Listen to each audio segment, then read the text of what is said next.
The Secret Law of Effortless Wealth. Introduction. The world still worships sweat. We were taught that the harder we grind, the more we earn, that fortune lives in long hours and aching hands. Factories once roared with that belief, steam rising like burnt offerings to the god of labor. Men and women worked until their backs broke, convinced that effort itself was virtue. And yet, the truth, the one almost no one dared to whisper, is this: money has never come from work. It comes from alignment. The invisible hand that moves gold and opportunity through this world does not respond to exhaustion. It responds to vibration, to the silent frequency of thought held with faith. A century ago, a quiet man named Wallace D. Wattles discovered this truth and wrote it in words so simple that few believed him. He said, "You do not get rich by doing certain things, but by doing things in a certain way." That certain way is what you're about to remember. For generations, humanity has been hypnotized by the myth of labor. We call it productivity, progress, the noble grind.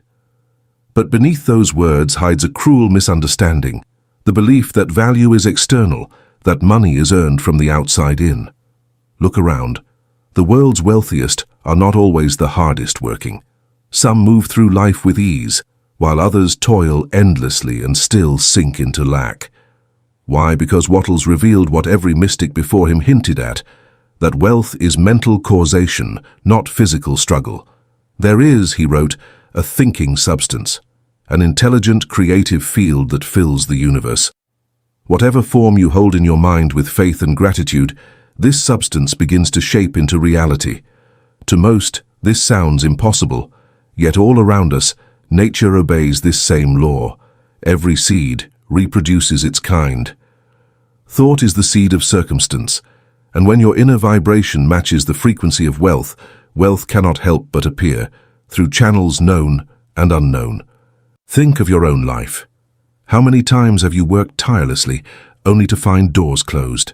And how many times have you simply known something would work? And it did, almost effortlessly. That quiet knowing is alignment. That is the certain way Wattles spoke of. The fusion of clear mental image, unwavering faith, and grateful action. He warned, "The moment you abandon the idea that money comes through toil, you begin to work in partnership with the universe. The moment you stop pushing, life starts flowing, but to reach that point you must confront an ancient fear, the terror of letting go of struggle. The mind whispers, 'If I stop fighting, I'll lose everything.' Yet the opposite is true. The fight itself is what keeps you poor. Here is the law as Wattles understood it. There exists a formless substance that responds to thought. A clear mental picture of abundance impressed upon this substance causes its manifestation. Gratitude keeps you connected to this infinite source. Action, guided by faith, gives the invisible a channel through which to flow. This is divine mechanics, the metaphysics of creation. When you align your thoughts with faith instead of fear, and your work with joy instead of duty, you step into the current of effortless wealth.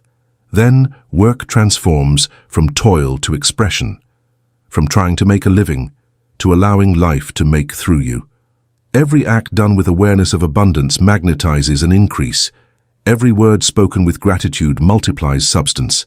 Every moment lived in certainty strengthens your link to the infinite storehouse. You are not here to earn, you are here to emanate. Imagine standing in that ancient factory again, but this time you see what the others could not. Behind the machines, beyond the sweat and noise, there is a quiet field of light, pure creative intelligence waiting to obey whoever dares to think differently. You realize the true labor is not of hands, but of consciousness. You no longer chase, you radiate. You no longer beg, you allow. You no longer say, "I must work to earn," but "I work to express the richness already within me."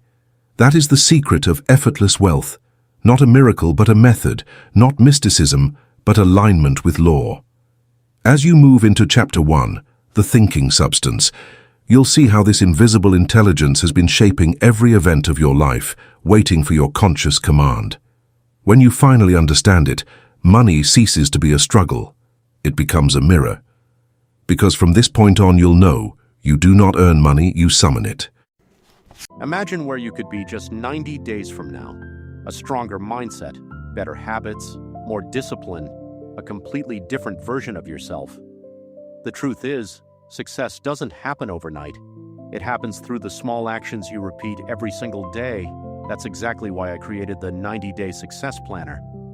Inside, you'll set clear goals, track your daily habits, reflect on your weekly progress, and stay focused on what truly matters.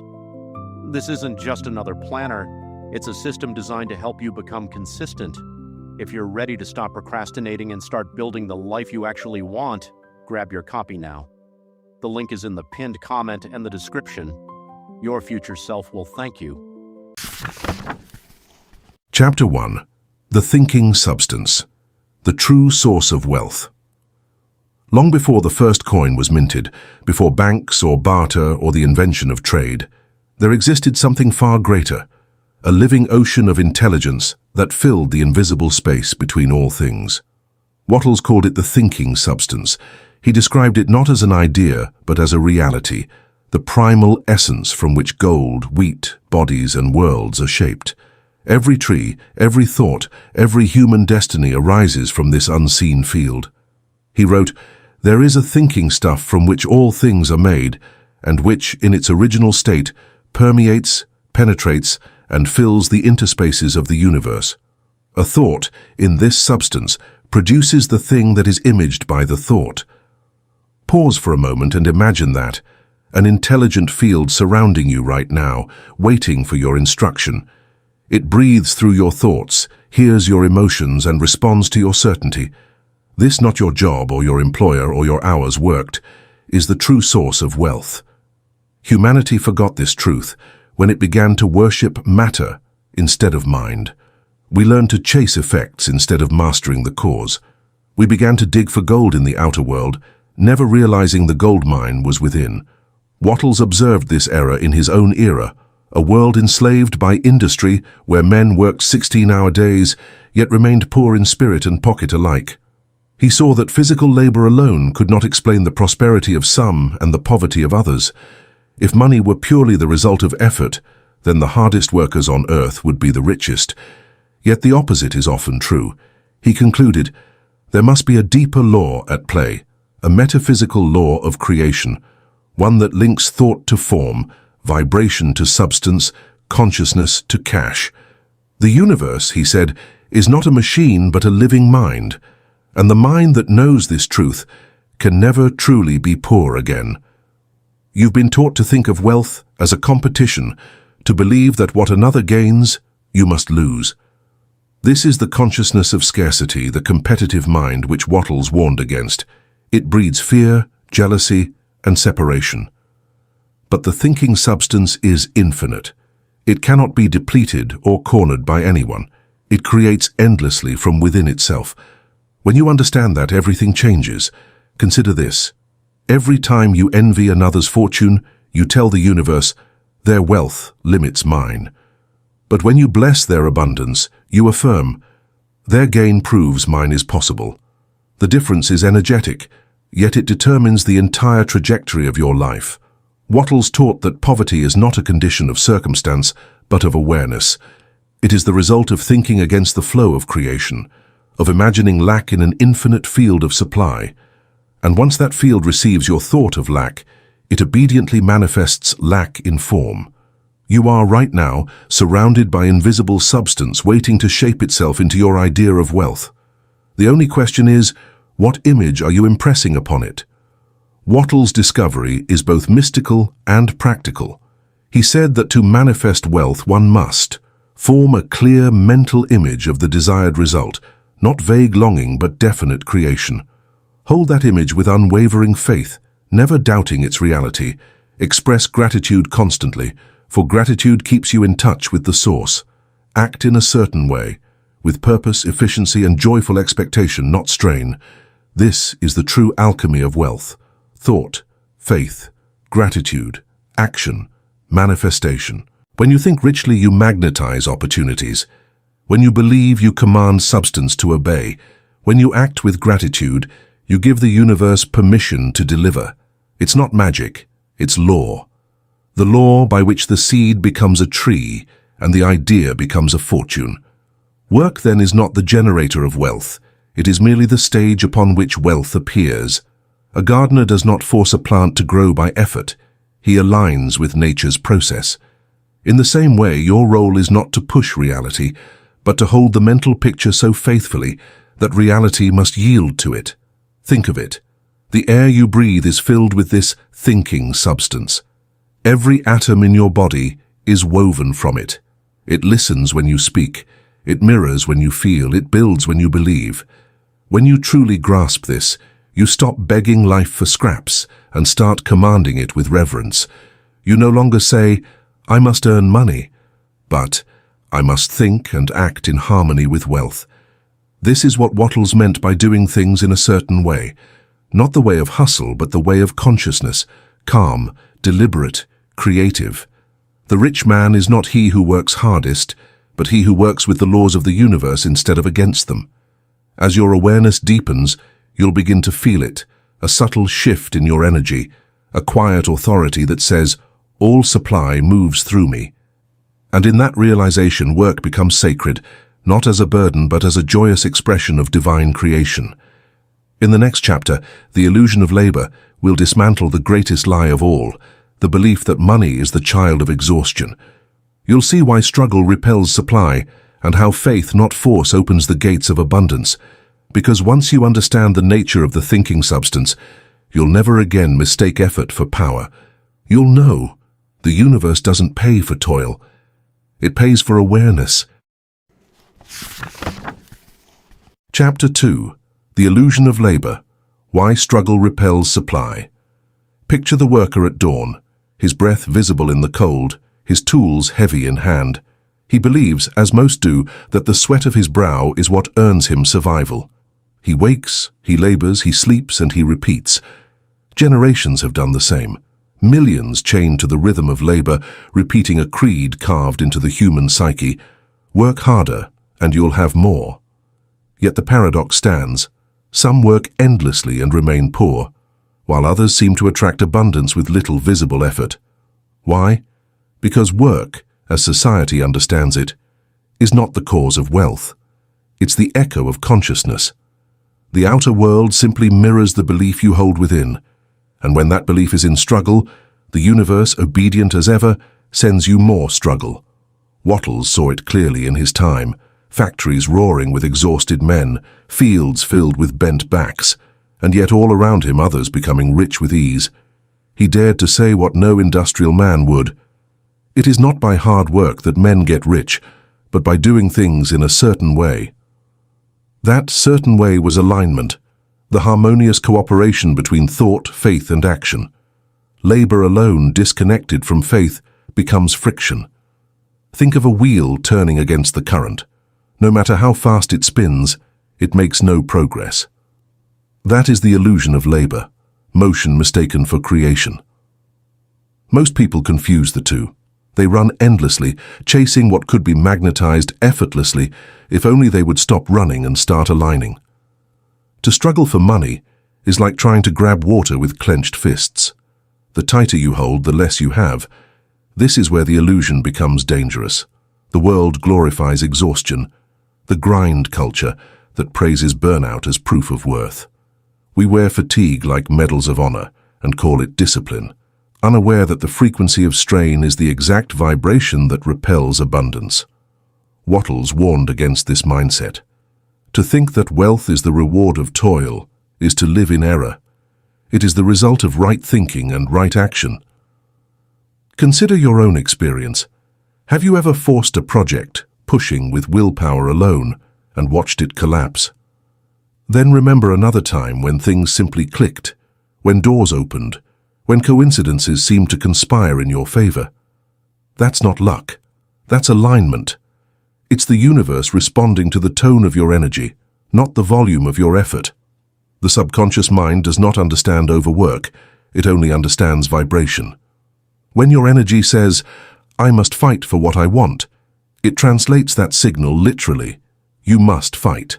And so, life obeys, delivering more conflict, more resistance, more proof that you must fight. But the moment you affirm, I already possess the wealth of the universe, I merely allow it to take form, the struggle dissolves, and what once required force begins to flow. Here is Wattle's antidote to the illusion of labor, the metaphysical formula for true creation. Think richly. Refuse to think of money as distant or difficult.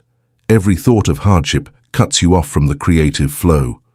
Replace I must earn with I must align. Act calmly.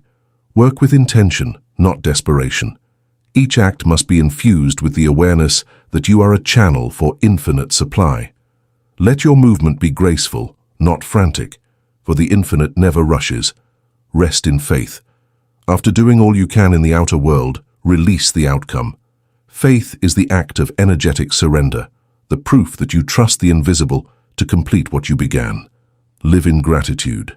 Gratitude keeps your vibration high and your connection open. It is the language of wealth, the heart's acknowledgement that supply is already present. Work then becomes sacred not because of its difficulty, but because of the consciousness behind it. Effort done in fear produces exhaustion. Effort done in faith produces expansion. The difference lies not in what you do, but in who is doing it, the fearful self or the aligned self. The illusion of labor dies the moment you understand this. You were never meant to wrestle with life, you were meant to collaborate with it. The universe is not impressed by struggle, it is moved by coherence. Money is not seduced by exhaustion, it is drawn to calm conviction. When your work becomes an expression of faith instead of fear, the magnetic field around you changes. You begin to notice synchronicities, unexpected clients, effortless promotions, inspired ideas that seem to arrive from nowhere. But they do not come from nowhere. They come from the thinking substance responding to your certainty. Wattles called this acting in the certain way, the ability to move through life knowing that you are not a beggar of the universe, but a participant in its creation. When you work from that awareness, even the smallest act carries the weight of divine energy. You no longer work to earn, you work to express, and expression is effortless. It is the soul's natural state. In the next chapter, The Creative versus the Competitive Mind, we'll explore the greatest fork in human destiny, the choice between the mind that struggles to get and the mind that knows how to create. One lives in fear of loss, the other lives in partnership with infinite supply. And from that choice, between force and flow, every fortune or failure on earth is born. Chapter 3. The Creative versus the Competitive Mind, the fork in human destiny. Two minds move through this world. One sees life as a battlefield, the other sees it as a canvas. One fights for every resource, believing the universe to be stingy and cruel. The other creates effortlessly, knowing the universe to be alive, generous, and infinite. These are the two minds that shape every destiny, the competitive and the creative. Wallace D. Wattles taught that the greatest mistake of mankind is to live in the competitive state of consciousness, to believe that in order for one to win, another must lose. He called it a disease of the race mind. And indeed it is. Competition is the child of fear. And fear is the signal that one has forgotten the truth. There is more than enough for all. Look at the modern world. Nations compete for dominance. Corporations compete for markets. Individuals compete for recognition, for validation, for survival. And yet in that endless chase no one ever truly wins, because the vibration of competition is separation itself. It tells the universe, I believe in lack. And so, lack becomes the governing law of one's experience. Wattles saw this even in his own century. Men trampling each other in factories, businesses collapsing from greed, dreams dying under the weight of envy. He wrote, "The creative mind knows no competition. It creates what it wants without taking away from others. The competitive mind imitates. The creative mind originates. The competitive mind fights for position. The creative mind expands the entire field. And because the creative mind lives in the vibration of increase, the universe rushes to multiply whatever it touches." Ask yourself, which mind governs you? Do you feel joy when others succeed, or do you feel a sting of loss? Do you see wealth as proof of abundance, or as evidence that your share has been taken? Every time you resent another's success, you reinforce the idea that success is scarce, that there isn't enough room for both of you. And the moment you believe that, you unconsciously withdraw from the field of infinite supply and step into the prison of limitation. Competition creates tension, a subtle, energetic contraction that tells the thinking substance, "I do not have enough." And since this intelligent substance mirrors every dominant belief, it echoes that scarcity back to you in form. Wattles warned that those who live in competition cut themselves off from the source because they are too busy fighting over the fragments of what already exists instead of creating something new. The creative mind, on the other hand, plays a different game entirely. It doesn't steal. It conceives. It doesn't demand. It receives. It doesn't envy. It expands. When you move from competition to creation, the universe stops mirroring your fear and begins amplifying your ideas. So how do you shift from the competitive to the creative state of consciousness? Wattles gave us the steps. Though he never used the language of psychology or quantum fields, yet his wisdom predates both. See the infinite everywhere. Begin by replacing the idea of scarcity with one of endless expansion. Every grain of sand, every leaf, every star is proof that the universe overflows. The source creates in excess, so must you. Rejoice in another's success. When you bless the prosperity of others, you signal to the universe, "There is enough for me too." In that moment, jealousy dissolves, and your frequency rises to match abundance itself. Create instead of compete. Don't ask, "How do I beat them?" Ask, "What can I build that no one has yet imagined?" Every inspired idea that serves life multiplies your supply. Live in the consciousness of increase. Speak, act, and think in ways that make everyone and everything around you grow. To think increase is to tune into the divine heartbeat of creation. Wattles wrote, "The creative mind is never anxious. It trusts in the power that works through it. When you create, you operate as an extension of the infinite, and the infinite cannot fail. Imagine the two roads before you. One leads into the noise of the marketplace, shouting, pushing, racing for more. That's the path of competition, loud, frantic, and hollow. The other path is silent, luminous, open like dawn. It's the path of creation, still, confident, unstoppable. The first path ends in exhaustion.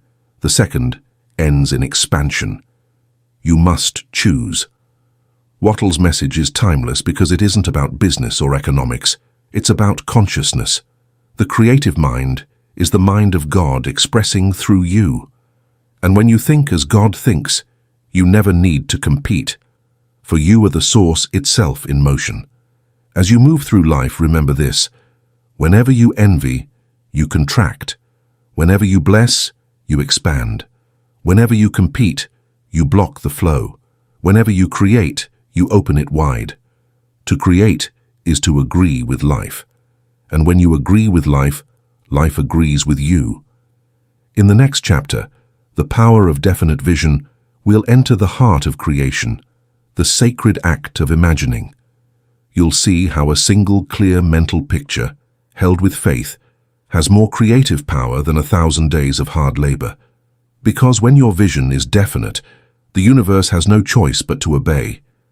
It's not about working harder, it's about seeing clearer. Chapter 4. The Power of Definite Vision, the imagination that commands reality. Everything that exists began as a picture in someone's mind. Before there was the palace, there was the plan. Before the bridge, the vision. Before the empire, a thought held long enough to call matter into order. Wattles understood this principle so completely that he made it the cornerstone of his system. You must form a clear and definite mental image of what you want. Hold this picture in your thoughts with fixed purpose and unwavering faith, and the thing you think about will be created. To him, imagination was not fantasy. It was divine architecture. When you think vividly and persistently, you are giving the thinking substance its blueprint. The universe does not respond to wishful daydreams. It responds to precision, to the definiteness of an image impressed upon it with emotion and faith. Most people never create, they drift.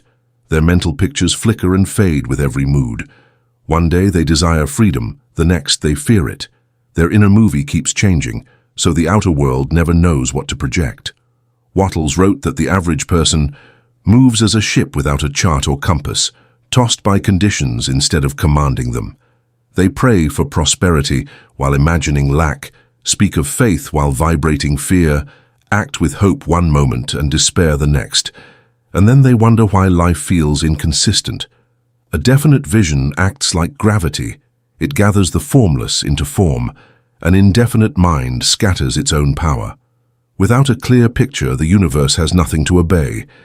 Energy answers direction, not confusion. Ask yourself, what image do I hold most clearly in my mind? Not what you wish you thought about, but what you actually revisit day after day. Is it abundance or anxiety? Is it freedom or the fear of failure? Every repeating image is a silent command to the universe. If you constantly imagine debt, struggle, or delay, the thinking substance obediently constructs situations that match those pictures. It is never personal. It is the law. That is why Wattles urged his students to see things as you want them to be, not as they are. Because the mind that clings to appearances keeps recreating appearances. Only vision, sustained, definite, emotional vision, can overrule the momentum of the past. Your outer life is a mirror of your dominant image. Change the picture, and reality begins to rearrange itself around it. Here is the practice of mastery, the art of definite vision. Withdraw from the chaos of appearances. Take time each day to enter silence, where the noise of circumstance cannot reach you. In that stillness, imagination becomes pure. Form a single vivid picture. Describe it in your mind until every detail feels real, the environment, the sensations, the gratitude of already having it. Emotion imprints the image onto the universal substance like fire on wax. Hold it with faith, not tension. Faith is a relaxed conviction, not a clenched will. The clearer and calmer your certainty, the faster the substance organizes itself. Refuse contradictory thoughts. Every time doubt arises, return to the picture and feel it again. Doubt is the only vibration strong enough to erase what faith has drawn. Act in harmony with the vision. Let your daily actions reflect the reality you've already accepted inwardly. The universe meets you halfway through circumstance, intuition, and timing. Wattles compared this process to an artist molding clay. Each thought is a touch of the hand. Each emotion adds shape. Gratitude fires the sculpture into permanence. Consider this, the richest person you can imagine, the inventor, the mystic, the builder of civilizations. They all used the same invisible tool you possess right now. Their outer achievements were simply reflections of inner constancy. The universe is not moved by your struggle, your education, or your lineage. It is moved by your image, clear, consistent, unwavering. Definiteness is destiny.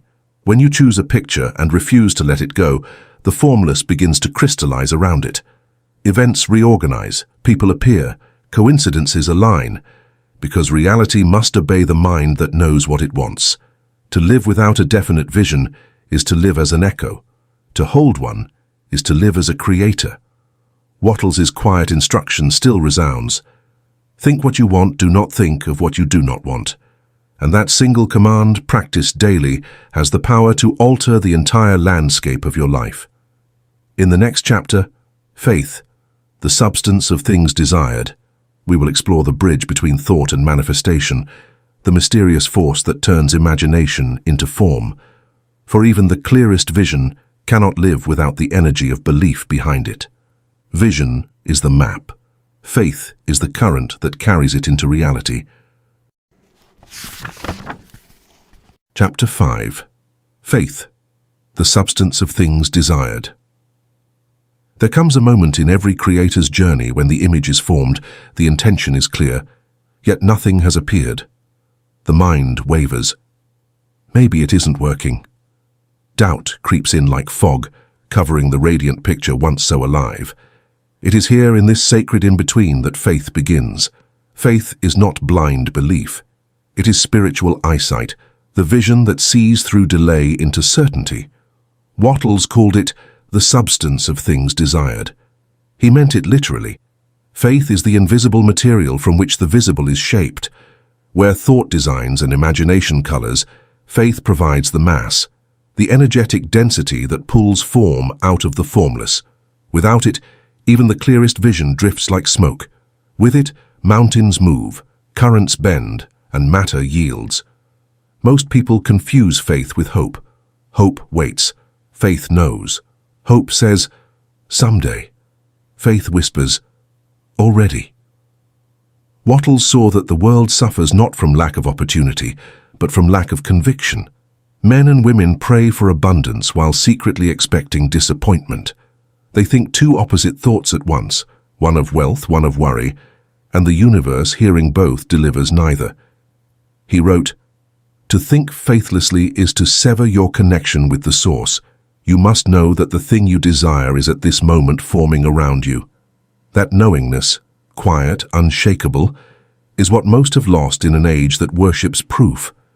We've been trained to believe only what we can touch, never realizing that touch itself is the echo of belief.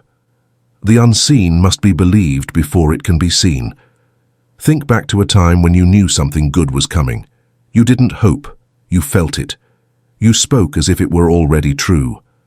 And somehow, reality obeyed that tone of certainty. That vibration was faith. Not the ritual, not the prayer, the feeling underneath it. Every human carries a dial that tunes between fear and faith. Wherever the needle rests, reality begins to hum in harmony. Fear vibrates scarcity. Faith vibrates completion. The tragedy is that fear feels safer because it keeps us in control. Faith requires surrender, the letting go of how and when. But the moment you surrender, the law begins to work. The seed doesn't beg the soil for proof of germination, it simply trusts the process. That same law governs the seed of your desire. Faith is the atmosphere in which it germinates unseen. Wattles gave a simple yet revolutionary formula for faith in action. Speak the language of completion. Use present tense certainty, not I will have wealth, but wealth now flows through me. Words are creative sound. Faith gives them life. Feel before you see. Spend moments each day entering the emotional reality of fulfillment. Feeling precedes form. Emotion is the magnetic field that attracts conditions. Detach from appearances. Do not let visible lack cancel invisible progress. The field rearranges itself beneath the surface long before the flower breaks ground. Act as the channel, not the beggar. Work, plan, give, and speak as one who already lives in supply. Actions taken in certainty multiply results. Actions taken in desperation scatter them. Sustain gratitude. Gratitude is the maintenance of faith. It tells the universe, I trust you, keep unfolding. Faith then is not belief without evidence. It is alignment before evidence. It's standing on unseen ground with the same confidence you have when standing on stone. When you hold that vibration long enough, the outer world has no choice but to conform. Imagine walking through life surrounded by an invisible orchestra playing a melody only you can hear. Everyone else listens for proof. You move to rhythm. That rhythm is faith, the song of what is becoming. Faith does not strain. It smiles before manifestation because it knows creation is already underway. It is the golden bridge between mind and matter, the pulse of God through human intention. Wattles called it the way of certainty. To live in certainty is to stop reacting to appearances and start directing them. Circumstances cease to intimidate you because you understand they are clay, malleable, obedient, temporary. Faith speaks once, then rests, and while it rests, the universe builds. So the next time fear tells you it isn't working, remember this law. What you believe with feeling is already forming in the invisible. Every doubt merely delays delivery. Every act of gratitude accelerates it. The spiritual man does not chase outcomes, he walks in outcomes unseen. In the next chapter, gratitude, the magnetic key, we'll explore the emotion that keeps faith alive and abundance flowing.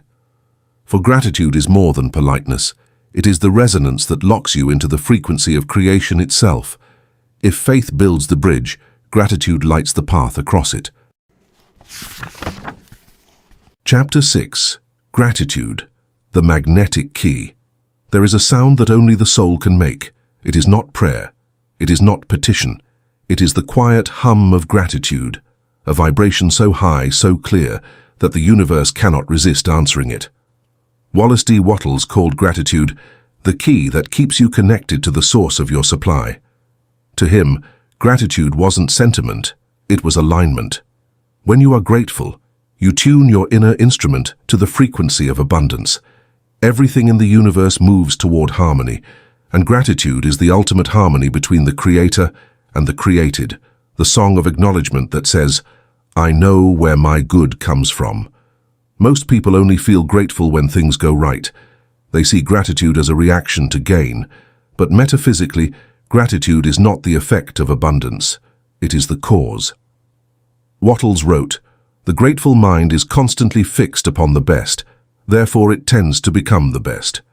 He understood that a man can work day and night, yet if he complains, his vibration contracts and the flow of supply constricts. It is not punishment, it is physics. You cannot receive while broadcasting lack. Every word of resentment, every sigh of dissatisfaction sends a signal to the thinking substance that says, "I do not yet have enough." And since the universe mirrors belief, it obeys, sending you more lack to match your conviction. Gratitude reverses that signal instantly. It declares, "There is abundance now," and the law responds in kind, expanding the field around you. To live in gratitude is to stand in the vibration of completion, even when appearances suggest otherwise. That is faith matured into peace. Look within. How often have you postponed gratitude? We say, "I'll be thankful when I get the promotion, when I meet the right person, when I finally have enough." But by waiting, we push the frequency of abundance further away. We send the universe a message of delay. Not yet. Gratitude now is the bridge between the unseen and the seen. It doesn't wait for proof. It creates proof. Try this experiment. Recall a time you were truly thankful, when joy welled up for no reason. Notice the lightness in your heart, the calm that followed. That state of being is magnetic. In that vibration, you are already rich, because richness is a feeling before it's a fact. Wattles insisted that the entire process of mental adjustment and atonement can be summed up in one word: gratitude. It is the great harmonizer between thought and form. Here is how to practice the law of gratitude as Wattles intended. Begin and end each day with thanks. Upon waking, affirm quietly, "I am one with the source of infinite supply." At night, give thanks not just for what happened, but for what is unfolding unseen. Gratitude at the edges of the day sets the rhythm for everything between. Be grateful for possibility, not only for possession. When you can thank life for what is still forming, you prove your faith to the universe. This accelerates manifestation, for gratitude is evidence of certainty. Turn complaints into creations. When you feel irritation, pause and reframe. Even this serves my expansion. Gratitude transforms resistance into raw creative power. Express increase wherever you go. Speak and act so that every person and situation you touch feels richer for your presence. This is the practical side of gratitude. It radiates increase, and increase multiplies. Write it, speak it, feel it. Keep a daily gratitude record, not as a ritual, but as an energetic calibration. Feel the warmth behind each word. Feeling is what imprints the field. When gratitude becomes habitual, miracles become natural. Because you are no longer calling wealth, you are living in the frequency of it. The most magnetic souls in history all shared one thing in common: a thankful heart before evidence appeared. They thanked the divine before the rain, before the harvest, before the healing. That thanksgiving was not superstition, it was creation in motion. To be grateful is to speak the universe's native tongue. Everything alive responds to appreciation. It expands under it. The more grateful you are, the more reasons you're given to stay that way. Gratitude doesn't change the outer world first. It changes you. And when your inner world shifts, the outer must follow. So stand still for a moment. Breathe and whisper, "Thank you for what is, and for what is yet unseen." In that instant, you step into the current of divine circulation, the same current that feeds stars, moves oceans, and sustains your breath. That is the true power of gratitude. It is the invisible currency of heaven flowing through the soul, aware of its source. In the next chapter, acting in a certain way, we'll move from inner alignment to outward expression. For once gratitude and faith are alive, action becomes sacred, no longer a struggle, but the visible dance of invisible law. You'll learn how to act without doubt, without haste, without fear, the way the infinite acts with calm certainty and unstoppable purpose. Chapter 7. Acting in a certain way. How to move like the infinite. The universe never rushes. It moves with absolute certainty, quiet, rhythmic, flawless. The sun never doubts its rising, the river never questions its path to the sea. Each fulfills its purpose without strain, because each is animated by the same intelligence that breathes through you. This is what Wallace D. Wattles meant by acting in the certain way. He wrote, "You must act in the present with faith and purpose. Act now upon the people and things in your present environment. To act in a certain way is to work as the infinite works, calmly, precisely, without fear of loss or doubt of result. It is not about effort, it is about essence. You move not to make something happen, but to express what already is happening through you. When you act in this consciousness, your deeds carry power. They ripple outward like waves that never fade, and the world begins to organize itself around your conviction. Most people act from confusion, rushing, reacting, fearing they might miss their chance. Their actions are frantic, born of uncertainty, and therefore barren of creative force. Wattles observed that fear of failure makes failure. When you act from worry, the energy of your work becomes distorted, its vibration tangled with doubt. You're trying to plant seeds while trampling the soil. This is why many labor endlessly without progress. Their hands move, but their hearts hesitate. Their words carry effort, not faith. And the universe responds in kind. Scattered results, unstable income, inconsistent opportunities. Action alone does not create, conscious action does. To act in a certain way is to combine vision, faith, and gratitude into motion. Every gesture becomes sacred. Every step is guided. Think of the last time you took action from fear. Remember the tension, the exhaustion, the quiet whisper that said, "If I stop pushing, everything will collapse." That was not creation, that was survival. And survival mode blocks spiritual circulation. Now remember a time when you moved with confidence, when inspiration struck, when the right words flowed, when doors opened effortlessly. That ease was not random, it was alignment. Wattles taught that the one who acts from faith never worries about results because he already knows the outcome. The energy he sends forth carries certainty, and certainty is irresistible to the universe.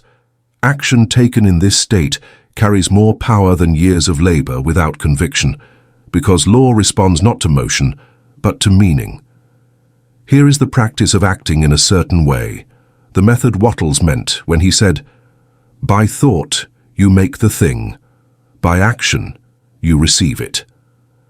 Act where you are, not where you wish to be. Don't wait for perfect conditions. The infinite always begins here, now. Whatever lies before you is the exact material through which your vision will express itself. Act with calm efficiency. Move deliberately, as if success were guaranteed, because metaphysically, it is. Each action performed with composure carries more power than 1,000 done in anxiety. Let every action express faith. Infuse your tone, posture, and speech with quiet assurance. The field around you records that vibration, and multiplies it in ways you cannot predict. Do every act as a complete act. Wattles said, "Put the whole power of your mind and will into every act. Treat every task, however small, as sacred service. This intensity of presence bridges the invisible and the visible. Detach from the result. Once the action is done, release it completely. The infinite completes what you begin. Worry is interference, rest is faith. When you move like this, the quality of your energy shifts. People feel it. Opportunities rearrange themselves. Even chaos begins to organize around your conviction. Because when you act in a certain way, you become a living expression of divine order. To act in a certain way is to work as the universe works, without hesitation, without doubt, without hurry. It is the stillness of power in motion. Wattles compared it to the growing of a seed. The seed does not wonder if it will sprout. It simply responds to the laws that govern it, and those laws never fail. So must you. Act, not as a struggler reaching upward, but as a creator unfolding outward. Every task you do with faith strengthens your magnetic field. Every doubt weakens it. Therefore live as though your success were inevitable, because to the infinite it already is. The one who acts in this consciousness becomes unstoppable, not because he is forceful, but because he is certain. He is the calm at the center of motion, the point through which the universe expresses order into chaos. When your thoughts are aligned with truth and your actions flow from peace, you cannot fail. Failure can only exist where doubt remains. Act now. Act faithfully. Act as the infinite acts, with majesty, purpose, and serenity. For when you do, the universe moves with you. In the final chapter, the effortless stream of supply, we'll see what happens when all these laws, thought, faith, gratitude, and action, converge into perfect harmony. You'll learn how wealth begins to move toward you naturally, like a river finding its source, because the universe cannot resist one who has become its reflection. There is no more trying, only allowing. Chapter 8. The effortless stream of supply, when the universe works through you. There comes a point on this path when you no longer chase the current. You become the current. What once felt like effort now feels like rhythm. What once demanded force now flows as grace. This is the moment when money, opportunity, and circumstance begin to move toward you as naturally as rivers seek the sea. Not because you are lucky, not because you have finally worked hard enough, but because you have entered alignment with the great circulation, the endless motion of divine supply. Wallace D. Wattles called this state living in the certain way. He said, "You can become rich without robbing or taking away from anyone, and by doing so you become a channel through which the universe increases life for all." When you reach this realization, wealth ceases to be something you earn. It becomes something that moves through you, blessing everything it touches. Most people never experience this effortless flow because they still believe they are separate from supply. They imagine themselves as beggars before an indifferent universe, asking for what they already contain. They cling to money, fear loss, compete for scraps, and pray for miracles while rejecting the miracle of their own consciousness. They dam the river with anxiety and call the resulting drought reality. But the universe has no droughts, only blockages of belief. Wealth is not a reservoir to be earned and guarded. It is a river that must circulate. The moment you hoard from fear, the current stagnates. The moment you give from faith, it accelerates. This is the paradox of divine economy. The less you cling, the more you attract. The more you give, the more you overflow. Look at your relationship with money. When it enters your life, do you breathe in relief or tighten in fear? Do you see it as evidence of security or as proof of how easily it could vanish? Whatever emotion you attach to money becomes the frequency that governs its behavior in your life. Gratitude invites it to stay. Fear drives it away. Wattles wrote that no man can be rich who has a poor mind, meaning not a mind empty of cash, but a mind full of worry. Because worry vibrates lack, and lack repels supply.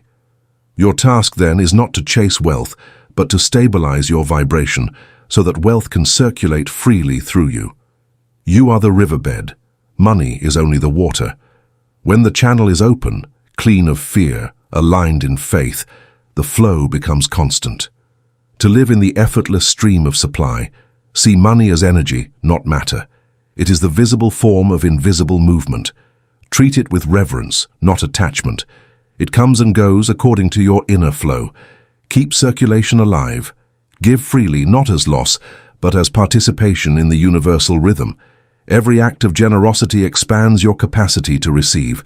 The moment you let money move, you prove your trust in the source. Anchor every action in peace. The infinite never acts in panic. Move from calm assurance, and your field broadcasts stability, attracting resources and opportunities that mirror your stillness. Receive without guilt. Many repel abundance unconsciously by feeling unworthy of it, but creation cannot bless a vessel that refuses to open. Accept with joy. It keeps the current pure. Live as an instrument of increase. Let every person, place, and project you touch expand through you. You are the conduit through which the universe multiplies itself.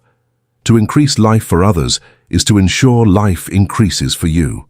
When you master these principles, money becomes the byproduct of something far greater, vibrational coherence with divine order. You are no longer working for wealth. Wealth is working for you. Imagine yourself standing beside a vast ocean. Each wave that breaks upon the shore is a form of supply, an idea, an opportunity, a flow of abundance. Yet none of it belongs to you exclusively. It moves through you, not to you. Your task is simply to remain open, rhythmic, and grateful. In that openness, you become the infinite's favorite instrument. You stop asking, "How can I get?" and begin asking, "How can I let?" How can I let more life flow through me? How can I let more good circulate to others through my being? And as you ask that, the universe answers with more to give, more to share, more to live. Because the law is perfect. To the one who circulates, increase is inevitable. When you live in the effortless stream of supply, there is no more fear of lack, no anxiety about timing, no guilt about success. You realize that money is not earned, it is expressed. You are not a laborer, you are a channel, and through that channel flows the limitless abundance of the infinite. Breathe it in. Feel it move through you. That is wealth, not the coin, but the current. Not the possession, but the participation in divine flow. And so we arrive where all journeys of consciousness end, in effortless awareness. The river no longer needs to be found, it was always here. You simply learned to flow with it.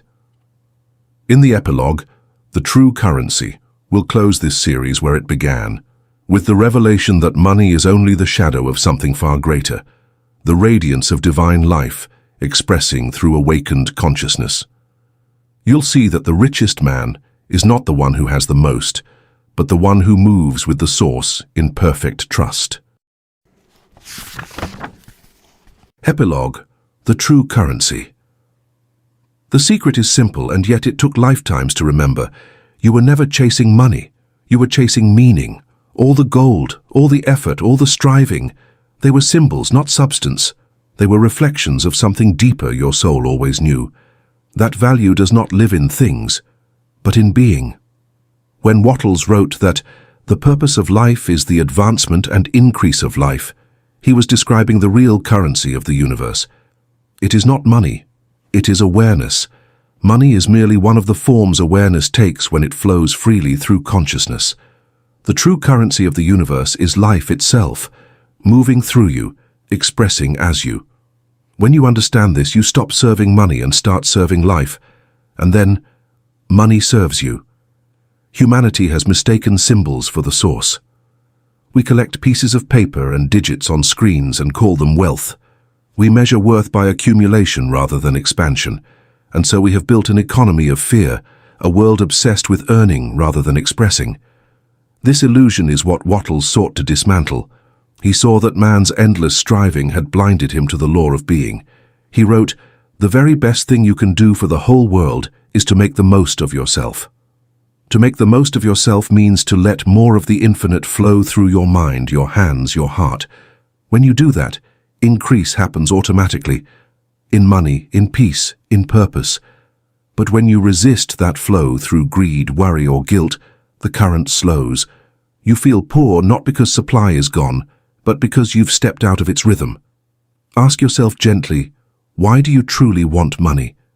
Beneath the surface answers, security, freedom, comfort. There is always a deeper desire to feel alive without fear. That feeling is not a product of possession.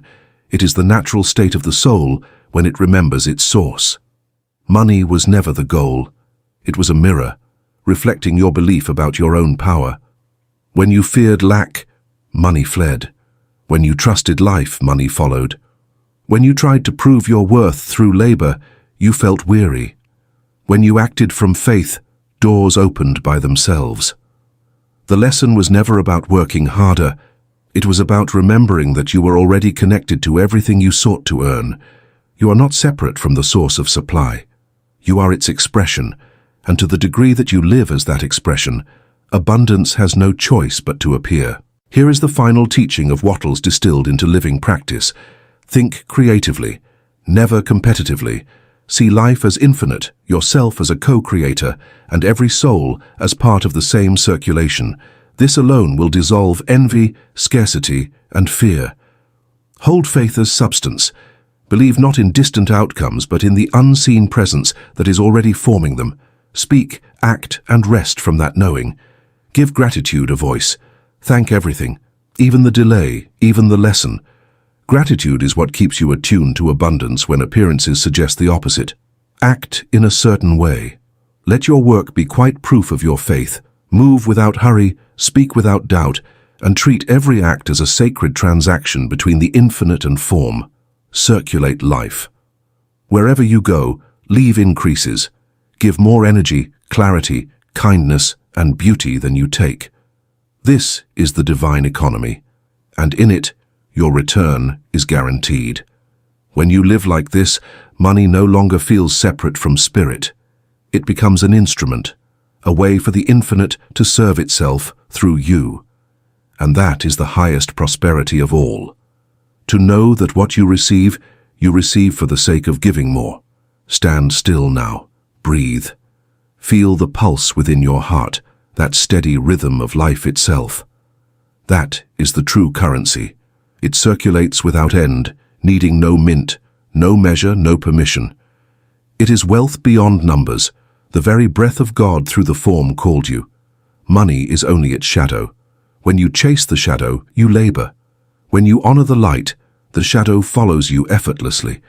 Wattles' wisdom lives here, in this remembrance that you do not earn by striving but by being, that your worth was settled before you were born, that the source expresses itself through your consciousness, and its language is increase. So go forth not as a seeker but as a sower. Plant ideas, joy, peace, beauty, and watch the field of your life multiply beyond effort. Because in the divine economy, the only true wealth is the consciousness that gives more life. And when you become that consciousness, radiant, generous, certain, the universe bends around you in recognition and whispers, "You finally understand."